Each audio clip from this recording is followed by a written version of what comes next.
যে অভিযোগগুলো বিএনপির বিরোধী জোট থেকে করা হচ্ছে সে বিষয়ে একটু শুনবো। তার মধ্যে একটু উল্লেখ করতে চাই, দেখলাম যে বিরোধী দলের নেতা ডক্টর শফিকুর রহমান তিনি বলেছেন, আজ যাদের আত্মত্যাগ ও রক্তের বিনিময়ে দেশে জাতীয় সংসদ নির্বাচন ও গণভোট অনুষ্ঠিত হয়েছে তাদের প্রতি কৃতজ্ঞ থাকা উচিত ছিল, কিন্তু দুঃখজনকভাবে যারা ক্ষমতায় গেছেন তারা এখন সেই জনগণকে অবমূল্যায়ন করছেন। আমি আপনার মন্তব্য শুনতে চাই। এটা আপনার জামাতের আমিরের একটা নিজস্ব বক্তব্য। জামাত আমিরের জি।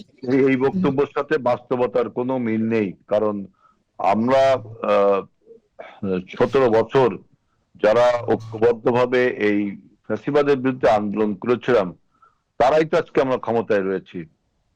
আমরা তো তারাই ক্ষমতায় রয়েছি, তাদের আত্মত্যাগের প্রতি আমাদের সম্মান আছে বিধায় তো আমরা জুলাই সনদ বাস্তবায়নের ব্যাপারে কতটা অঙ্গীকারাবদ্ধ।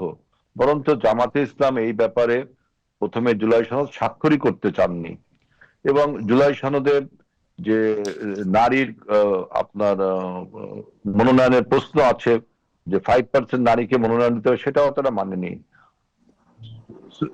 আপনার ডেপুটি স্পিকার নিতে হবে, সেটাও তারা নেয়নি। এবং জুলাই সনদ বাস্তবায়ন করার জন্য যে কমিটি করেছে সেগুলো তারা নেয়নি।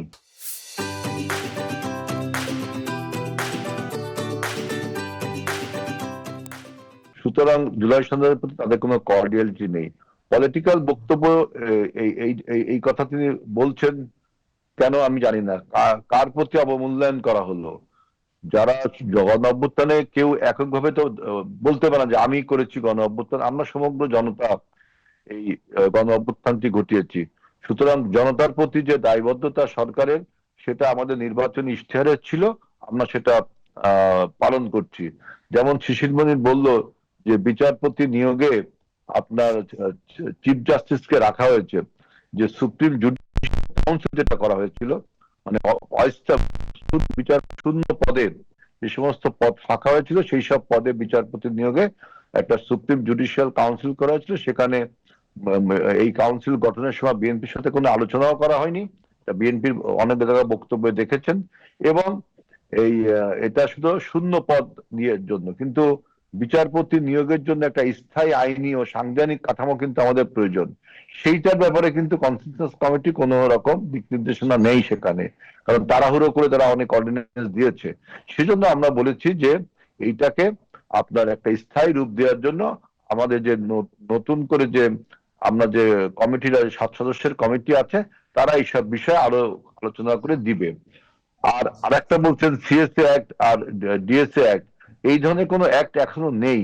কিন্তু আজকে দেখেন যে আপনার অন্যকে বটবাহিনীর যে আক্রমণ, বিশেষ করে এই যে স্লাট শেমিং এবং বিভিন্ন নেতা নেত্রীর নামে যে হেট স্পিচ যেটা বললেন, এইটাকে কিন্তু আমাদের দেশে নিয়ন্ত্রণে কোনো আইন নেই। এখন কি আইনটা করা প্রয়োজন? আইনটা করলে কি আবার সেই শেখ হাসিনার ডিএসএ সিএস এর মতো হবে কিনা, এইসব বিষয়ে কিন্তু দরকার। আপনি তাড়াহুড়ো করে একটা কথা বলে দিবেন, সেটা মানতে হবে, এটা কিন্তু গভর্নমেন্ট ফাংশন এভাবে করতে পারে না। সুতরাং আমি মনে করি যে ডিএসএ সিএসএ অ্যাক্ট গুলো এখন আর নেই। কিন্তু যেভাবে হেট স্পিচ আমাদের সমাজকে প্রভোকেশন করছে, বিভিন্ন ভাবে আপনার রাজনীতিকে মানে আপনার বিশৃঙ্খলা পরিবেশ তৈরি করছে বিভিন্ন হেট স্পিচের ফলে, এবং সামাজিক যোগাযোগ মাধ্যম বিভিন্ন মাধ্যমে বিশেষ করে ইন্টারনেটে যে মানুষকে হিউমিলেট করে কথা বলা হচ্ছে, এর বিরুদ্ধে আইনটা কিভাবে করা যায় এটা একটা পর্যালোচনা করা দরকার এবং করা উচিত। আমি মনে করি যে করা উচিত, কিন্তু তারপরও যে এটা আপনি ঠেকাতে পারবেন তার কোনো নিশ্চয়তা নেই। কারণ আমাদের বাংলাদেশে এখন একটা 24-এর গণ অভ্যুত্থানের পরে আমি দেখলাম যে আমাদের বিবেকের, বিশেষ করে নৈতিকতার একটা মারাত্মক অধঃপতন ঘটেছে। দীর্ঘদিন আমরা রাজনীতি করি, আমি কখনো শুনিনি যে ছাত্র নেতারা বা কোনো রাজনৈতিক নেতারা আপনার এই যে অশ্লীল শব্দ প্রয়োগ করে, চ বর্ষা দিয়ে কথা বলে, অমুকের তমুক করি, তমুক অমুক করি, এই করি সেই করি, কম কথা। এই 24-এর গণ অভ্যুত্থানের পরে আমি দেখলাম যে একটা মানবিকতার যে পতন ঘটেছে, নৈতিকতার যে পতন ঘটেছে, এটা তো ধীরে ধীরে ক্যান্সারের রূপ নিচ্ছে। এখানে আপনি গণতন্ত্রের উন্নয়ন করেন আর অর্থনৈতিক উন্নয়ন করেন আর রাজনৈতিক উন্নয়ন করেন, কোনো কিছুতেই আপনার এই নৈতিক পুনর্জাগরণ সম্ভব না। রাজনৈতিক পুনর্গঠন যতই হোক, আইনি পুনর্গঠন যতই হোক, যদি নৈতিক আপনার ভাবে আমার উন্নত না হয়, তাহলে কিন্তু এই নৈতিক এবং এই গন্ডগোলগুলো, এই ধরনের মানে বিচ্ছিন্ন গন্ডগোলগুলো আমাদের ভবিষ্যৎ গণতন্ত্রকে কিন্তু ধ্বংস করে দেবে। এবং পরাজিত ফ্যাসিবাদ যে এই সমস্ত সরু পথ দিয়ে আবার ঢুকে যেতে পারে, এটা কিন্তু আপনাকে মনে রাখতে হবে।